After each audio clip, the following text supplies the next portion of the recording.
কাপ্তাই হ্রদে পানি কমে যাওয়ায় ব্যাহত হচ্ছে বিদ্যুৎ উৎপাদন, সংকটে নৌ চলাচল।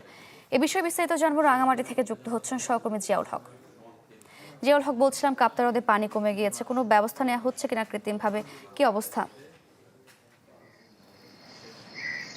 সারিকা, রাঙামাটির যে কাপ্তাই হ্রদ সেটি আসলে 1962 সালে যে কাপ্তাই যে ড্যাম বা জলবিদ্যুৎ কেন্দ্র তৈরি করা হয়েছিল, তার ফলে যে কৃত্রিম জলাধার, যেটি দক্ষিণ এশিয়ার সর্ববৃহৎ কৃত্রিম জলাধার হিসেবে বলা হয়, যার ফলে যে রাঙামাটি জেলার যে 10টি উপজেলা, তার মধ্যে 6টি উপজেলার নৌ চলাচল বা নৌ যোগাযোগ যেটি তার একমাত্র মাধ্যম হচ্ছে এই কাপ্তাই হ্রদ। যে দীর্ঘদিন যে কাপ্তাই হ্রদের যে খনন বা যে পলি জমে আছে, সেটি খনন না করার কারণে যে এই সময় এই শুষ্ক মৌসুমে যে 6টি উপজেলার নৌপথে যোগাযোগ একদমই বন্ধ হওয়ার উপক্রম হয়ে দাঁড়িয়েছে। যদি সহসায় যদি বৃষ্টি না হয়, তাহলে এই যে নৌ চলাচল বা যে 6টি উপজেলা মানুষের যে যাতায়াত, যোগাযোগ এবং পণ্য পরিবহন, সেটি একটি বাধার মুখে পড়বে।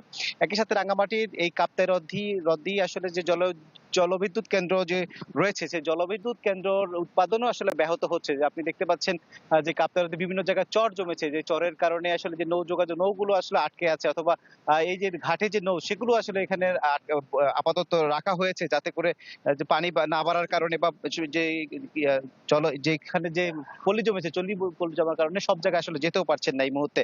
আর যে কাপ্তাই যে জলবিদ্যুৎ কেন্দ্র রয়েছে, সেই জলবিদ্যুৎ কেন্দ্রের উৎপাদন, যেটি আসলে 230 বা 35 মেগাওয়াট বিদ্যুৎ উৎপাদন করার সক্ষমতা রয়েছে, সেটিতে এই পানি স্বল্পতার কারণে মাত্র 30 মেগাওয়াট উৎপাদন হচ্ছে।